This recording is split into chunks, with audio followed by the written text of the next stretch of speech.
salaamaaleykum sa mbokk yi man maa ngi leen di sant leen gërëm man Serigne Babacar Gueye bu réseau international diaspora en ligne. Alors diaspora en ligne bi ngeen xam léegi ne mooy lëkkale Sénégal yi nekk ci biir ak Sénégal yi nekk ci biti mooy lëkkale Sénégal yi nekk ci biti ak luy xew aussi ci réew mi. Alors donc muy le trading ci loolu yàgg nañu liggéey ci lépp li nga xam ñun suñu liggéey mooy tout simplement la migration te dinaa ci dellu si un peu plus ci immigration boobu balaa ñuy jeexal émission bi ci wolof. tey nag dañu am mbégte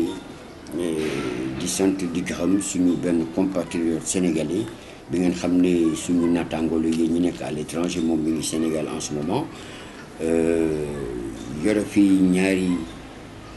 ñaari entreprise benn bi société la bu tudd NID muy NID nag mooy négoce investissement et développement dañuy def des négociations di jënd ko jaay di investir di suqali voilà kooku mooy nit bi si des nag tudd TK Home nag mooy Touba Xelkom Home.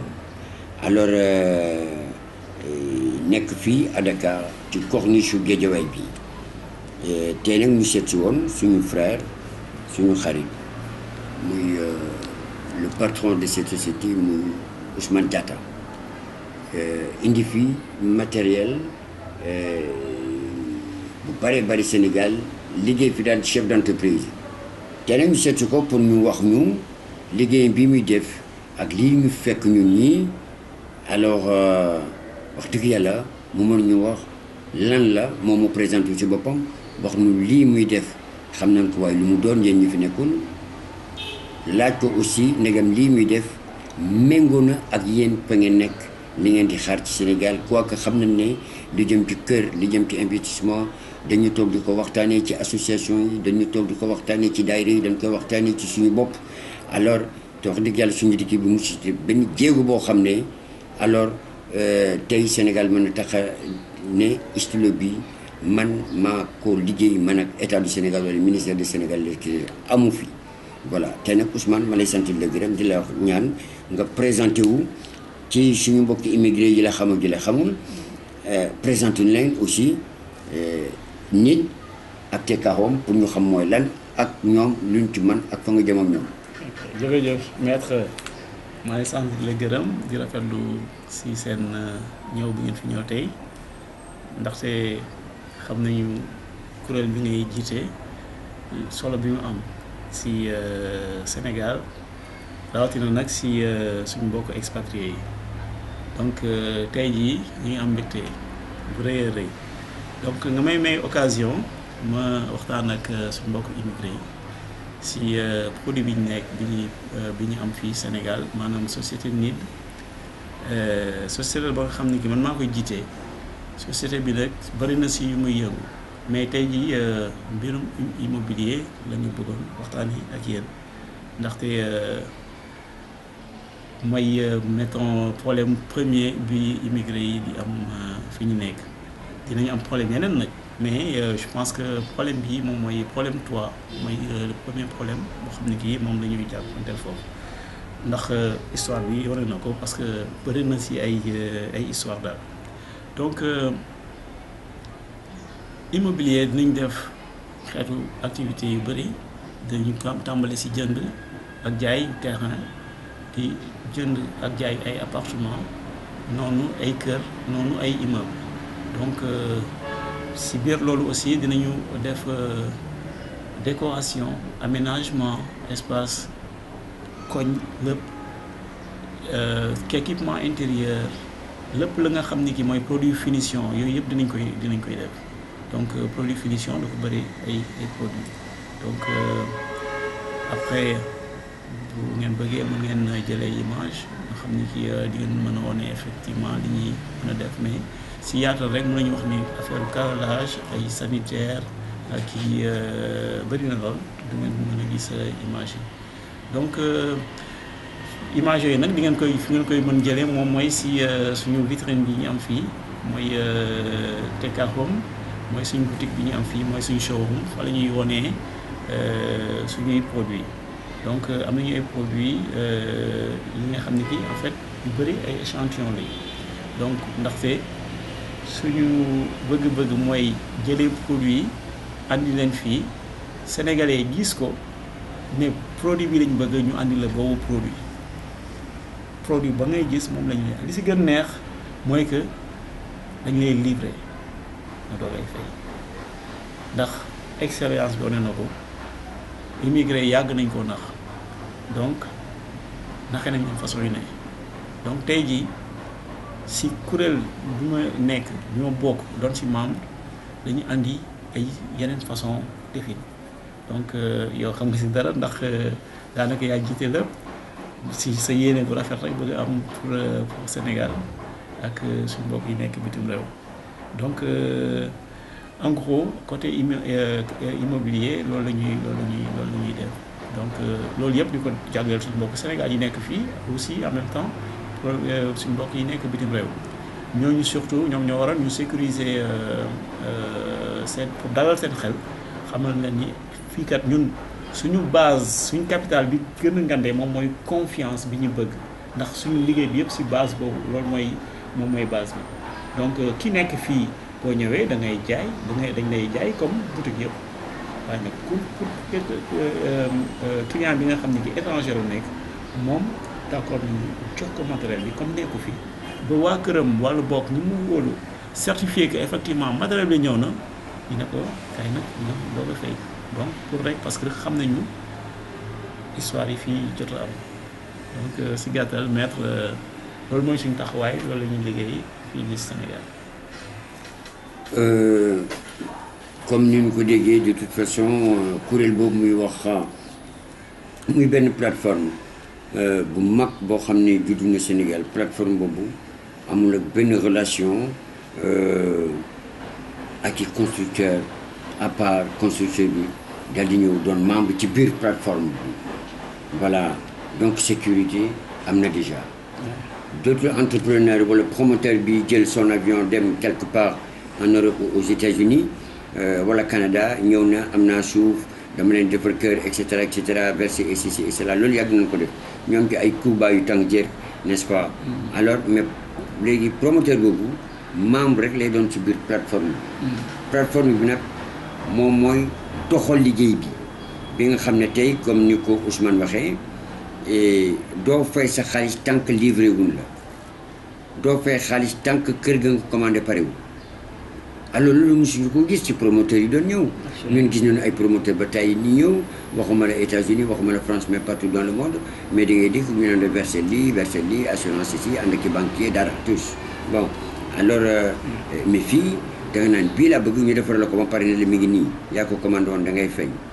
bon soo yoree xaalis bi nga fay soo yoree xaalis bi ci biir plateforme bi am na ay membres yoo xam ne ay banquiers lañu ay banques yoo xam ne membre lañu ci convention bi signé nañ ko ne su boobaa ñun ñu fayal ko mu ñuy rembourser par weer loolu musula am état bi sax du Sénégal musula am xalaat bi moom ci boppam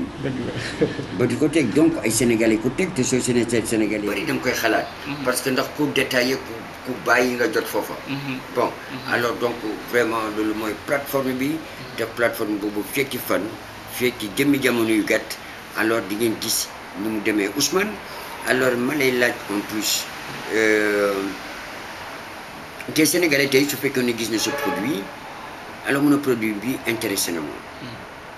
jokkoo ak yow à travers plateforme bi wala mu jokkoo ak yow en tant que tel alors lan nga koy tontu su demee ba choisir xool ne lii daal bëgg naa ko alors yow lan moo sa taxawaay vis-à-vis de lui parce que nag plateforme bi dafa ne doo fay te livré guñu la loolu la plateforme bi wax su boobaa moom alors lan ngay wax ak moom pour mu mën ko gën a comprendre waaw léegi moom li muy def mooy ñu certifié que effectivement def na choix bu fekkee wóor nañ ne lii la bëgg ñun dañ koy daal di livré parce que dañu engagé aussi plateforme bi loolu moom mooy suñu engagement dañ koy daal di livré léegi bu ñu ko livré waa këram wala boog ki ngay xam ni moom moo ñu wax ni kii moom may représentant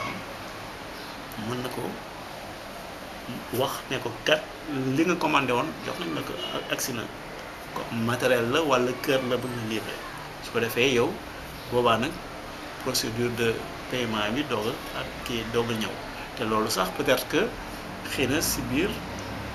démarche yi ñëw si semaine yi di ñëw dañ ne woon gën a dugg en détail si nan la ñuy def ba parce que am na yeneen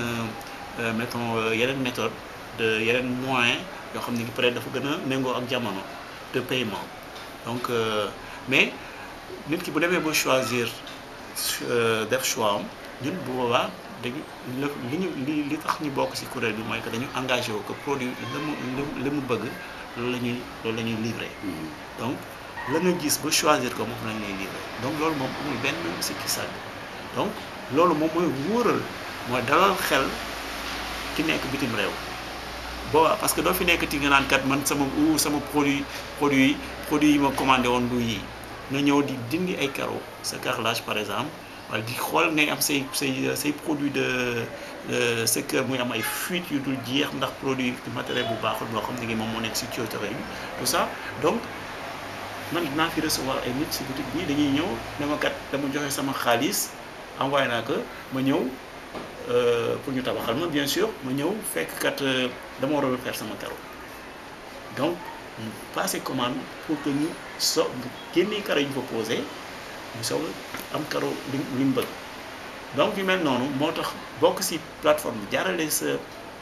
say achat say commande si plateforme yu wóor ndaxte li nga choisir moom lañ lay jox doo am benn surprise parce que matériel de qualité lañ lay jox matériel boo xam ni origine bi xam nañ ko certifié dañ ni qualité la ñu jox la ko donc loolu dafay dalal xelu suñu partenaire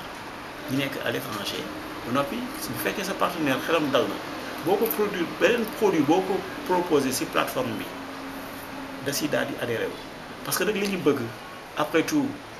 mooy que Sénégal développé wu donc Sénégal mënul développé wu bu fekkee mais li ëpp si ay doomam ñu ngi bitim réew te seen i moyens mënuñ ko andi Sénégal donc looloo waral ni par exemple tey jii ñun ñu fexe ñi nga xam ne kii dinañu mën a ubbi sax ay sociétés yoo xam ne kii dañuy attirer capitaux yi xam ne que nit ñi nekk bitim réew am nañu fa xaalis mais xaalis yi ñëw di liggéey au Sénégal muy doon ay sociétés mu doon ay usines yoo xam ne dañ koy ubbi donc loolu mooy suñu yéene te yow mooy sa yéene tamit ndaxte xam naa ni bokk nga si ñuy xelal bokk nga si ñoo xam ne kii ndax sa expérience bëri nga fa xam ne jaar na fa te sa yéene Sénégal dëkk bi ñëpp xam nañ ko donc xam nañu daal ñun daal suñu travail yëpp suñu lépp ñu ngi ko basé si confiance bi ñuy établir entre ñun ak suñu partenaire ñu nekk ou si à l'intérieur du Sénégal ou bien bitim réew surtout nag ñu nekk bitim réew ñu xam ne ki ñoom nekkuñu fi donc dañu bëgg vraiment ñu dalal leen seen xel ndax li ñu bëgg ñu ñëw andi seen i moyens Sénégal ndax réew mi ñu développé. c'est vrai que ni plateforme bu am solo la bu am importance bi nga xam ne tey vraiment indi na ci ay garantie yàgg na nag naan bon état bi liggéeyal ak Sénégal de l'extérieur yi nit ñi wax rek la ñu man jóge na Europe di ma vivre ay années yu bari dem installé yu aux États-Unis ba ma fi ñëwee dama doon xool nit ñi ña ma fa fekk yaakaaroon nañ ne peut-être dama immigré si woon de façon volontaire aux États-Unis c'était pas ça parce que man maa ngi musa bokk ci observatoire européen ACP Afrique Caraïbes et Pacifique voilà damay def des recherches di comprendre je suis juriste de formation damay jékki-jékki di dem noonu laa def bu jékki-jékki gisatuñu ma parce que la ma fa yóbbuwoon délai ba jot na jeex na demal si yoon alors mais gis naa foofu ñi nga xam ne tey mën nañu soutenir Sénégal parce que nag ku nekk ci dëkk bu mel ne États-Unis d'Amérique vivre fa pendant des années soutenir fa la famille au Sénégal yaakaar te ku soutenir sa famille au Sénégal soutenir nga l'État du Sénégal bon donc je pense que ni le partenaire au développement le premier bailleur de fonds de ce pays c'est les Sénégalais de l'extérieur parce que dañu xayma ne yaay 833 milliards yu ñu yónnee daaw mu dugg Sénégal kooku ñu jàpp ne dafa aw ci circuit officiel bi xam nañ mooy lan banque yeeg ñi nga xam ne xam nañ leen ñu doon ñu woo boole woon ci nag circuit bi ñuy woowee ñun Sénégal informel la soo jëlee suñu xayma 833 milliards yi banque centrale ne moo dugg ci compte ci Sénégal yi ak la fa dugg te xamuñu ko suñu xayma loolu ñu ne kon lu toll ci 1150 milliards de francs CFA Sénégal yi ñu ngi ko yónnee te soo génnee ci dëkk bi da nga naan ndax dërëm mos naa dugg ci dëkk bi. Pourquoi? Parce que jàppale wuñu les Sénégal d'extérieur yi nga xam ne am nañu xaalis mën ko defar mais dañ leen ne seetaan ñoom itam ñu jël xaalis ba di yónnee ñu tabaxi kër xam na ne tabax kër bokkul ci benn développement. def ay ngénte ay fête bokkul ci développement jënd ay meubles yi naan sama kër nii la mel bokkul ci benn développement au contraire de les reculer. am na région yoo xam ne du ma leen cité dem naa fa demaat fa immigré yi bokk Sénégal ñu bari fa la ñu bàyyi ko mais kër yi ñuy defar soo fa demee ay xar ak ay béy ngay fekk ñu tëdd ci bunt bi perte nañu seen xaalis. n'est-ce pas alors loolu lépp état bi def leen seetaan et je pense que plateforme bi dafa ñëw pour redresser loolu nag. changer ko complètement dem ba ne Sénégal de l'extérieur bi amul dara loo versé pour xaalis kër gi nga choisir signer contrat bi banque bi signé na ko defar naa ko ba mu jeex na la kër gaa ngi demal fay banque bi kooku c'est du nouveau. niroowul ak le promoteur bi daan ànd ak une délégation ñëw naan la da ngay verser un montant de 1000 euros 1000 dollars 2000 dollars et cetera frais du dossier blabla et finalement suñu xasee dem dootu la leen gis. Alors donc je pense que plateforme bi Sénégal de l'extérieur dinañ ko accueillir. Inch'Allah. kooku je suis sûr que dinañ ko accueillir. alors parce que ñoom itam duñu mën a vivre ci dëkk yële ba àddina tukki ñu bañ a ñibbisi. voilà parce que am na ñoo xam ne peut-être ñàkk fi ñu nekk bu baax ak seen njaboot ñu leen fa téye. parce que li ñu amoon yónnee nañ ko. ban ko yónnee jox ko nañ ko ma Samba ma Demba ma Paate kooku dem na ko xaalis boobu. dugal ko nekk su dul noonu. yow itam ñu recommencé waat à zéro ci dëkk boobu. ñu bari loolu moom fi téye. mais te plateforme bi.